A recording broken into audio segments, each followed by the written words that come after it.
Hi guys, so after I posted Queen Elizabeth the last time, people were saying, do I know what Queen Elizabeth did to Africans, blah, blah, blah. So I said, okay, I'm going to make some research. And finally, guess where I am? Badagry. This is Slave Port Badagry. And we are at Seriki Faremi Williams Abbas Slave Museum. And the curator is going to take us around the museum. Follow me as I show you guys around. Let's go.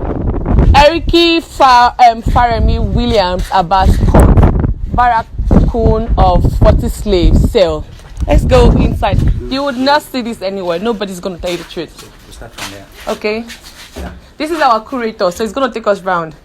And this is the man that helped us to locate here. Yeah. So you're welcome. Thank you. My name is Moshood once again. Nice to meet you. What's your name, ma? Miriam. Miriam. With that name, Miriam, I can't tell you where you come from. What's your native name, ma? Me, I don't have one. You don't have one? I used to be a Muslim, so Miriam is a Muslim name. Miriam is a Muslim Yeah, my name. name is Miriam Oyakilome actually. Okay. Yes. Sir, what's your name, sir? My name is Michael. Michael, what's your native name, sir? I know you're Abayomi. African. Abayomi. With that name Abayomi, I immediately know that Abayomi is from the Yoruba. But with your name Miriam, I can't tell you where you come It's from. an Arabic name. With my name Moshood, I can't tell us where I come from. Where are you from? Moshood is an Islamic name. Anybody can be a Moshood. Okay. I just wanted to know how powerful African names are. My name is Bamidele. Can you tell me where I come from with that name? Yoruba Bamidele? land. Yes. We African, we have a name that tells story, history, or directory. Through your name, someone can locate you. As an African, through your name, someone can tell you where you come from. But during slave era, slaves don't have identity. They bear their master's name or any name their master wish to give to them. Like when you buy a dog and you give your dog any name you wish to give to your dog. If the white men that is slave our forefathers retain our forefathers' name, it will be very easy for the black Americans to repatriate back to their people. But because they didn't retain their name, it's not easy for the blacks over there to trace their roots. The world know this compound as Brazilian Barracoon. Most slaves taken from this compound were being taken to Brazil, and most of them were Yoruba origin. Today in Brazil, there's a god mostly worshipped by the Yorubas called Yemoja. In Brazil, they call it Lemeja. Eshu, they call it Izu. Iyalaka, they call it Akaraje. Shango, they call it Zango. That's why you know there were Yorubas that have been moved from this compound down to Brazil, and they still practice the same culture. And Barracoon is a Spanish word. It means dungeon, storehouse, or slave cell where slaves are being kept.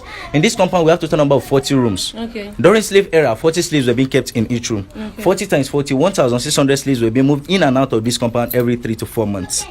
And this compound belongs to Seriki Williams Abbas. This is the man in the cenotaph. His birth name was Ifare Milekun Ifagbemi. How come the name changed to be Seriki Williams Abbas? This young man was captured at the age of 6 in a town called Jogarile in Ogun State during the Egbas and Dahomey War. He was captured by a slave trader called Abbas. Abbas was a black man, an Islamic scholar who lived in Dahomey. Abbas took this young man to Dahomey and made him a domestic slave. We have two categories of slave: the field slave and the domestic. The field slave work on the farm, the domestic work, yes, field. Okay, field. Okay. Yes, the field slave work on the farm, the domestic work in the master house. Abbas used him as a domestic slave. Later, they sold him to a white man called Williams. Williams took Ifare Milekun to Brazil and gave him education. Through Williams, Ifare Milekun speak English, Dutch, Spanish, and Portuguese. And while working for Williams, whenever Williams is going out for his business, he takes this young man along with him, consciously showing him his business. One day, Williams called him, "Young man, come, let me set you free on one condition. You work for me." And Ifare Milekun grabbed the offer as the only opportunity he has to be a free person. When Ifare Milekun left Brazil, he first settled at Lagos Island, then they called it Lagos Colony. He came to resettle in Badagry in this compound in the year 1840, when the second master Williams built this compound in the year 1840. Year 1895, Ifare Milekun was to ban Seriki Musulumi of Badagry. They made him the paramount ruler in Badagry. He ruled Badagry for 24 years. I will tell you much about him when we enter the museum. Let's see this other side. Okay. In the olden days in Africa, we have our own currency that we spend, our own money. If you have 100 naira notes, if anybody have 100 naira notes, I will show you some of this money I want to mention on that 100 naira note. This is 100 yes, naira. Thank you. At the back of this 100 naira note, we have what we call Manila. This two covering is called Manila, used by the Portuguese. This is Yala salt. It's like a precious stone, a white stone, and these are cowrie shells. This is what? Manila, Yala salt, cowrie shells, and tobacco that is for cigarette these days was used as currency then. Thank you. When the European came, they did say all these things I mentioned as money. So they bring in the idea of trade by barter. When they bring in the idea of trade by barter, if European give our forefather one ceramic bowl in exchange of 10 human beings as slaves. Okay. One of these ceramic bowl. We call it breakable plate. 10 slave. We still have 5 plates I will show you when we enter the museum. A then gun, Yoruba call it Ibon Shakabula, was used in exchange of 40 human beings as slave. The mirror doesn't have specific number. The highest bidder get the price. We call it bargain power. The big cannon gun, which is olden days bomb, was used in exchange of 100 slaves. The short one, 40 slaves. The bottle of gin was used in exchange of 10 human beings as slaves. They are not after the liquor in the bottle, but the design on the bottle. I'll show you a surviving bottle 1873 from Vienna, Austria.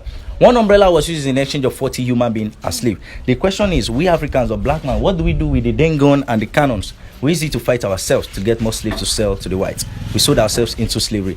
And these two doors have been here since 1840 when this compound was established. It's part of our monument. People all over the world come to see. Yes, what since year? 1840. 1840. Yes. So out of 40 rooms, 38 of the rooms are currently occupied by Sediki Williams Aba's descendants. So the federal government met with the family in this compound that they should retain 2 cells the way it were. So they gather most of the relics and some of these items used in exchange of slaves in those 2 rooms for people all over the world to see. Let's go inside the rooms and see what we have inside.